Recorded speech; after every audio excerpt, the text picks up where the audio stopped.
Welcome to today's topic. I'm really excited to share with you about how to really stop eliminating and start enjoying your favorite foods again. So for those of you who don't know me, I'm Heather McConaughey. I'm a former registered nurse turned nutritionist, and I specialize in helping women lose 10 to 30 pounds using sustainable macro counting without fad diets, without hunger, and without forbidden foods. And speaking of forbidden foods, that's going to be our topic today. How to actually stop eliminating foods from your daily nutrition routine and how to really start enjoying your favorite foods again. I would love to hear what's one of your favorite foods that you do not want to eliminate.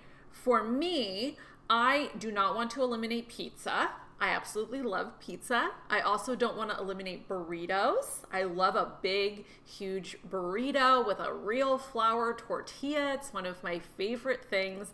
And I also don't want to eliminate an occasional cookie. I love chocolate chip cookies. The ones from Chick-fil-A are my favorite.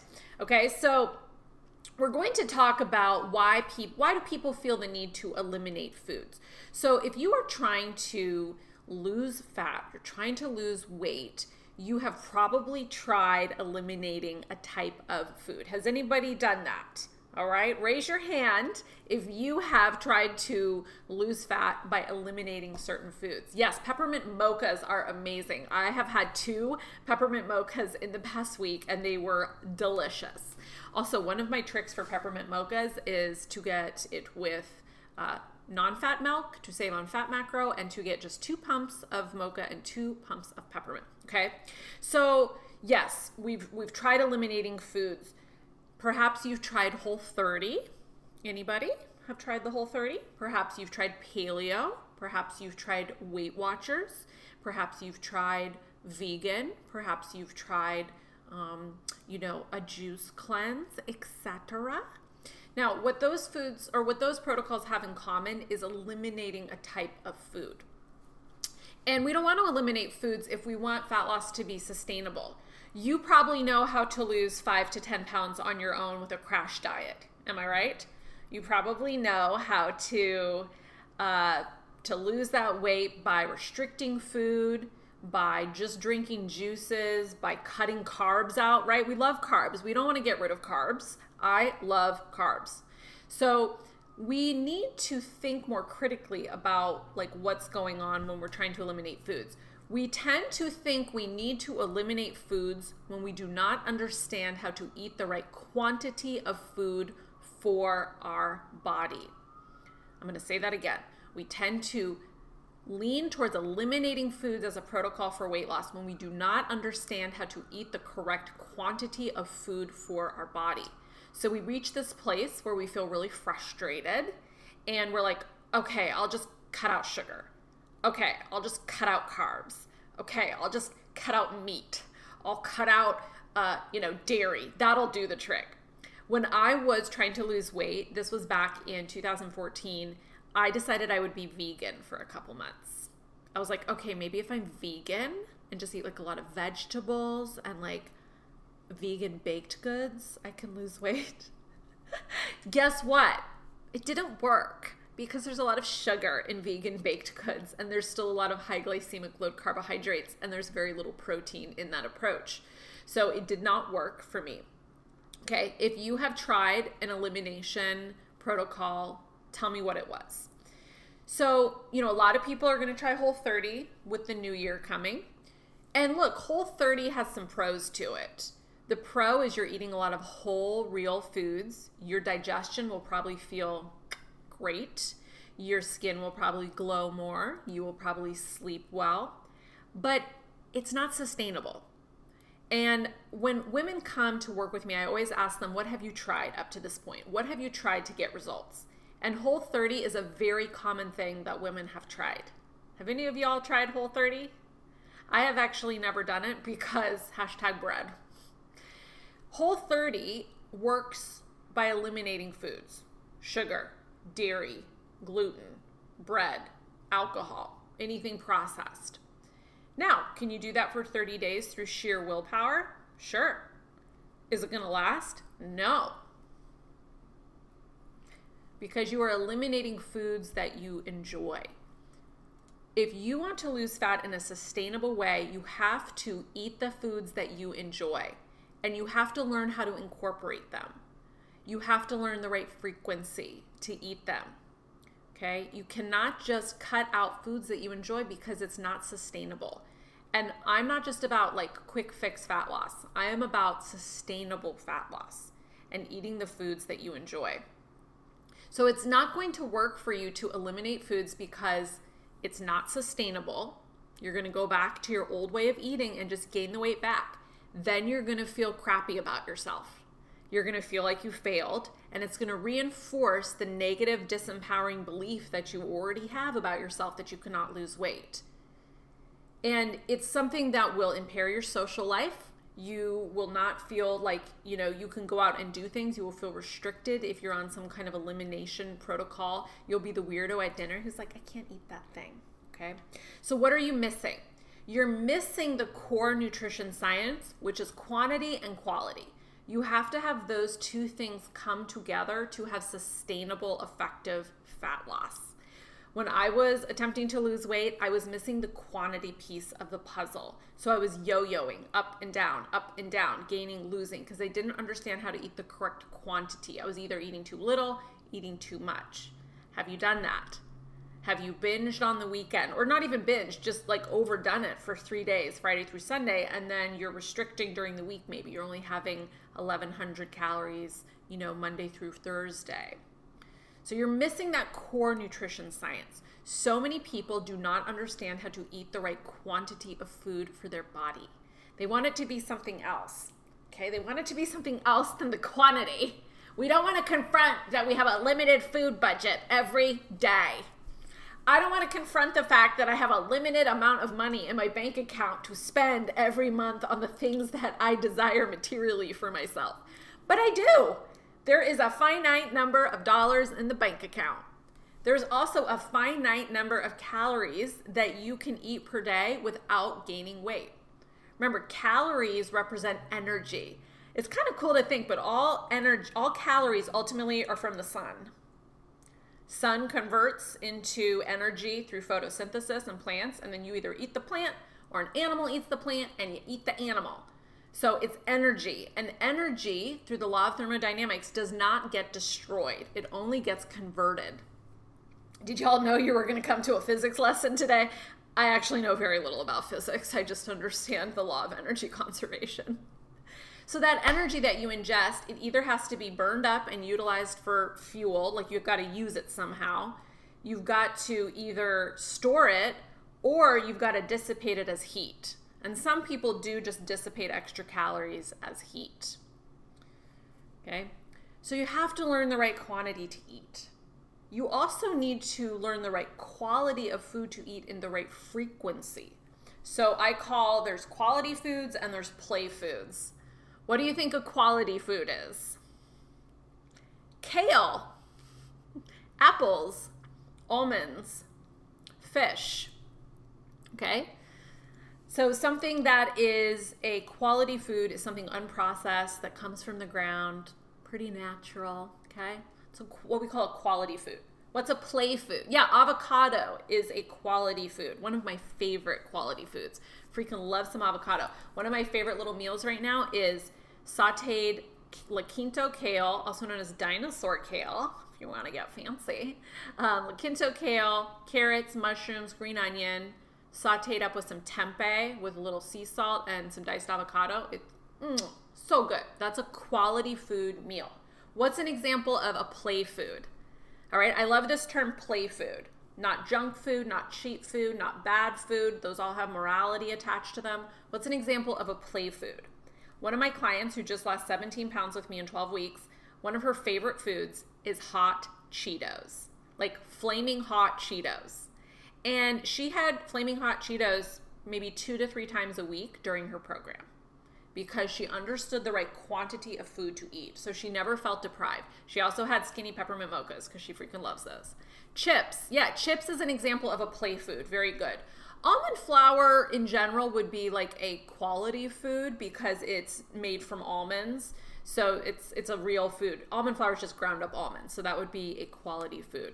So you need to learn the right you need to learn the right ratio of quality to play foods that your body can ingest. And everybody is different, and that's part of what my clients learn. You also need to learn the right frequency that you can eat those foods. So there's a ratio and a frequency. So maybe you can eat hot Cheetos, twice a week, but you can't eat them 4 to 5 times a week to get the fat loss results that you want, okay? So you really actually, instead of forbidding foods going into the new year, you should be allowing all foods into your diet. When you eliminate foods, you crave them. Have y'all noticed this? Have y'all noticed how easy it is to overeat a food that you have made off limits for a while? It's the forbidden fruit.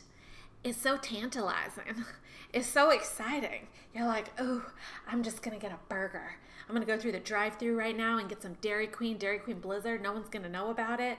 I'm doing it. I'm doing it. Cheating. I'm going for it. Like we feel this like excitement almost, like breaking the rules, all right?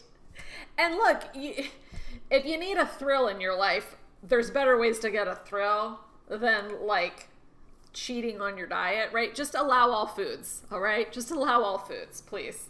All right, so you really need to stop eliminating foods. I challenge you going into the new year to stop eliminating foods and pay attention to the frequency at which you're eating those foods. Write a list down. Okay, what are my top favorite foods that I do not want to give up? Probably list like 5 to 10, right? Right now, tell me what some of those foods are. For me, I said pizza, burritos, bread. Do not want to give up those things. I don't really care about candy. I like rarely crave candy. I don't really care about chips. I don't care about like soda. Those things like don't interest me, but like pizza, burritos, bread, chocolate chip cookies, I do not want to give those things up. Pancakes, I love my protein pancake, but I also love some real pancakes, waffles, French toast, love breakfast foods, do not want to give those up. So I invite you to really get clear on what are those foods, and it can be scary to allow those foods into your diet because in the past you may have experienced overdoing them. Yes? Anybody experienced overdoing foods that in the past you've forbidden? So then you feel like you think that you should just restrict it even more because you're like, I cannot be trusted around Oreos. I cannot, control myself around this food. So you think the answer is to forbid it. Just make it off limits, remove it from the house, never eat it again. And that is just not going to work for you. You're going to fall off the wagon. You're going to eat it. And so you need to start incorporating those foods and pay attention to your body and how you're feeling with those foods. Typically, if you eat a forbidden food often enough, what happens is you become habituated to it through a process called habituation. If you eat chocolate chip cookies every single day, as many as you want, you're eventually going to feel sick of them. Like, it's probably going to happen pretty quickly. You'll probably feel sick of them after the first day if you allow yourself to eat as many as you want. But if you allow yourself to start habituating foods and not making them off limits, then you can start to develop a healthier relationship with food.